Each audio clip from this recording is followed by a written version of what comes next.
can see there's a penthouse right at the top there. The majority of people are living below the poverty line. There's no way you can afford that.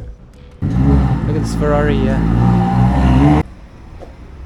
I just discovered this area in Sao Paulo called Jardins, and look at these apartments.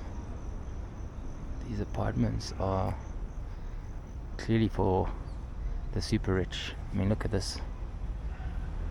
In the other video I spoke about the wealthy in Sao Paulo and how they prefer to be at the top in the penthouses.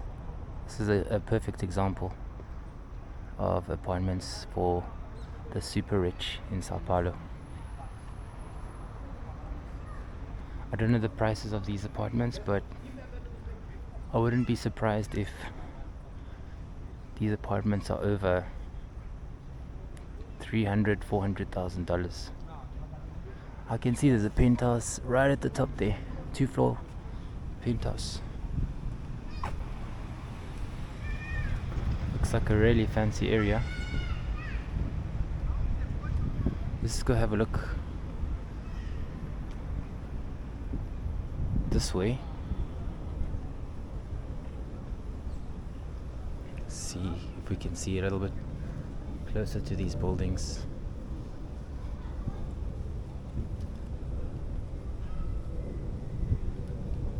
Now it's a bit difficult to see from here, but what I do notice is that they have huge walls. I mean, look at this wall. This is a 4-meter wall, electric fences, something that I have seen before in South Africa, for example, where the rich people go. They all have big walls and electric fences. But wow, I mean, there's definitely a big wealth gap in Sao Paulo, because I mean, who can afford these types of apartments in Sao Paulo? Definitely not the majority of people. I think the majority of people are living below the poverty line. The minimum wage in Brazil is just below $300 a month. So imagine $300 a month. There's no way you can afford that. So I think people that own or can afford this are either business owners or inheritance, or they are CEOs of companies, chartered accountants, maybe surgeons. I mean, these are just enormous apartments. Look at this one over here. There's a penthouse right at the top there. It looks like it's 2 floors. Again, it has that similarity to that Martinelli building, that like old-fashioned style. So I mean, imagine the person that owns that. What did they pay to have such a penthouse like that? I mean, it's insane. Look at that, 2 chimneys there. Here's another one right here. This one looks like it's got 2-floor penthouse at the top there. So really big. Here's another one. The last 2 floors you can see is a penthouse as well. As too as this one over here. You can see there's a penthouse right at the top. So it could even be the owners or the people that built these apartment blocks that just built themselves a penthouse at the top. But insane.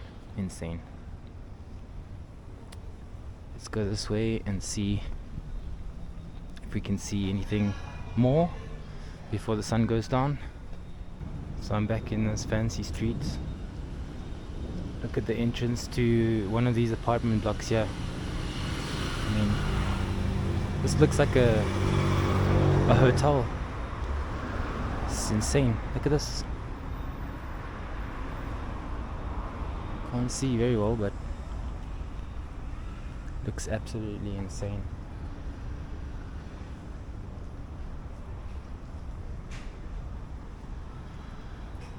See, all the trees are covered in lights.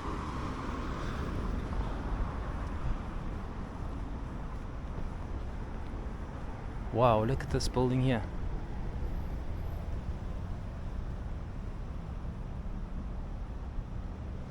Again, another example of the ultra wealth in Sao Paulo and the apartments that you find in the wealthy areas. I mean, I did see Paulista and some wealth there, but I definitely didn't expect this. I did not expect this. I mean, this is not even, this is a completely different wealth level to what I saw in Paulista. I know there's another place called Itam Bibi that's also a place for the wealthy, and I haven't visited that place, but I mean, just looking at this is insane. I'm seeing a lot of cameras on these big walls, but wow, look at that building. Enormous. I think that's light just switched on because it saw me filming. I hope that the security won't come out. Let me rather walk across the street before I have a security guy come to me and say I can't film.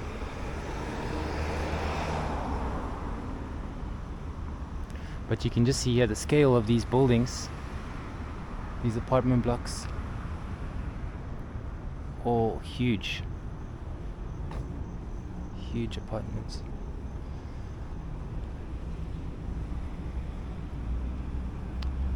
So I'm going to go this way and see if I can see any other nice looking buildings, but so far all of them look pretty cool. Well, they all look very expensive. Here's another section of this place. Very fancy buildings here again. In this wealthy area, I just found a Mercedes-Benz, and it's a specific size. And an interesting thing is that I used to actually work at Mercedes a couple of years ago, and one of their strategies is they place their shops or their dealers in specific income areas, and they also put the models based on the preferences of those areas. And if I just look at the models here that they're showing in this Mercedes, it's generally GLs, ML, Mercedes and E-Class models, and those models are quite expensive. So this area clearly is a high earning area, or people here have they earn a lot of money basically. I'm gonna go back this way to where I came from. There's a restaurant that's open here on Christmas Day. Everything is supposed to be closed, but they're clearly open. I must say that this area, compared to other places in Sao Paulo, is much cleaner. The streets are much cleaner, and the cars are all, you can see, fancy cars. Talking about the wealth of this area, there's a Ferrari right here. Look at this Ferrari here. Let's have a look at the Ferrari. Oh, it's gone. Too bad. But that's an example of the wealth here in this area. I don't know if you guys could see that Ferrari very clearly, but it went past very fast. This is a good example of the wealth gap in Sao Paulo, and a very rich area. So hope you guys enjoyed it, and Don't forget to subscribe, like this video, because that really helps my channel. I'm trying to grow, as you can see. I'm not a big channel yet, so definitely like my videos, watch my Brazilian series or my Brazilian playlist for some more videos.